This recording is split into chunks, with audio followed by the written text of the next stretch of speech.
మనం చూడొచ్చు నిన్న పాకిస్తాన్ అండ్ భారతదేశం ఈ రెండుకు సంబంధించి మనకు క్రికెట్ మ్యాచ్ జరిగింది.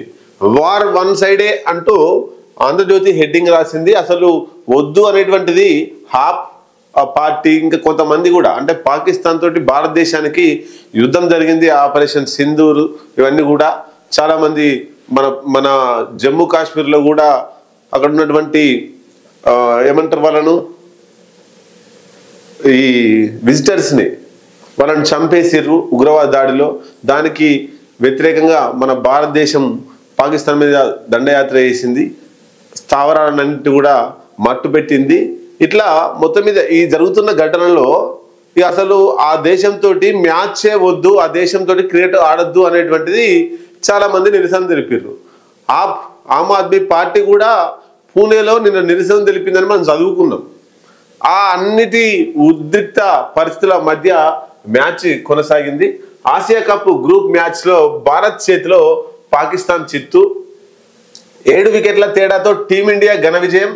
బౌలింగ్ లో అదరగొట్టిన కుల్దీప్ యాదవ్, అక్షర్ పటేల్, బుమ్రా. బ్యాటింగ్ లో సూర్యకుమార్, అభిషేక్ శర్మ, తిలక్ వర్మ మెరుపులు. పాక్ క్రికెటర్లకు కరాచరణం ఇవ్వకుండా మైదానాన్ని వీడిన భారత ఆటగాళ్లు మంచి పని చేశారు. ఏంది వాళ్ళకు మనోళ్ళు గెలిచారు, వాళ్ళు ఓడిపోయారు. వార్ వన్ సైడే అయింది. భారత్ యుద్ధంలో భారత్ గెలిచింది, పాకిస్తాన్ ఓడిపోయింది. క్రికెట్లో కూడా భారత్ గెలిచింది, పాకిస్తాన్ ఓడిపోయింది. కనీసం మనోళ్ళు వాళ్ళకి షేక్ హ్యాండ్ ఇస్తే కూడా చూడలేదు. ఒకవేళ షేక్ హ్యాండ్ ఇస్తే భారత ప్రజలందరూ కూడా క్రికెటర్లను తిడతారు, ఇబ్బందులు పెడతారు అనేటువంటిది పాక్ క్రికెటర్లకు కరాచరణం ఇవ్వకుండా కూడా మైదానాన్ని వీడి బయటకు వచ్చారట. పహల్గాంలో జరిగిన ఘోరాన్ని మరిచారా? ఆపరేషన్ సింధూర్ కు అర్థం లేకుండా చేస్తారా? ఉగ్రదాడి నెత్తురుతడి ఆరకముందే శత్రు దేశంతో ఆటల, పాకిస్తాన్ తో మ్యాచ్ ని బహిష్కరించాల్సిందే అంటూ దేశంలోని వివిధ వర్గాలు, ముఖ్యంగా పహల్గాం ఉగ్రవాద దాడి బాధిత కుటుంబాల నుంచి ఎదురైన విమర్శలు, ఒత్తిడిల మధ్య Asia cup group A match లో పాక్ తో తలపడిన భారత క్రికెట్ జట్టు సత్తా చాటింది. బౌలింగ్, బ్యాటింగ్ లో సమిష్టిగా రాణించి పాక్ ను చిత్తు చేసింది. యుద్ధ రంగంలోనే కాక క్రికెట్ మైదానంలోనూ పాక్ పై భారత్ పై చేయి అని నిరూపించింది. దుబాయ్ వేదికగా ఆదివారం జరిగిన పోరులో పాక్ నిర్దేశించిన 128 పరుగుల లక్ష్యాన్ని 15.5 ఓవర్లలోనే ఛేదించింది. 131 పరుగులు చేసి 7 వికెట్ల తేడాతో ఘన విజయం సాధించింది.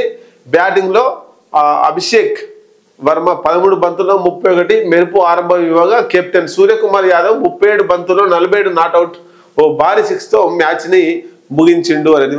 ఒకవేళ ఈ ఆటలో గెలిచిరు కానీ ఈ ఆటలో భారత్ గెలవకపోతే, ఒకవేళ గెలవకపోతే పాకిస్తాన్ గెలిస్తే ఇక ఈ అంత ఆగమాగం ఉండేది. వద్దు వద్దు అని చెప్పినా కూడా ఆడిర్రు అనేది ఇక క్రికెటర్లకు మామూలు ఉండపు. దేశ ప్రజల నుంచి సుఖాలు చూపిస్తోళ్ళు ఈ క్రికెటర్లకు భారత ప్రజలు. రైట్.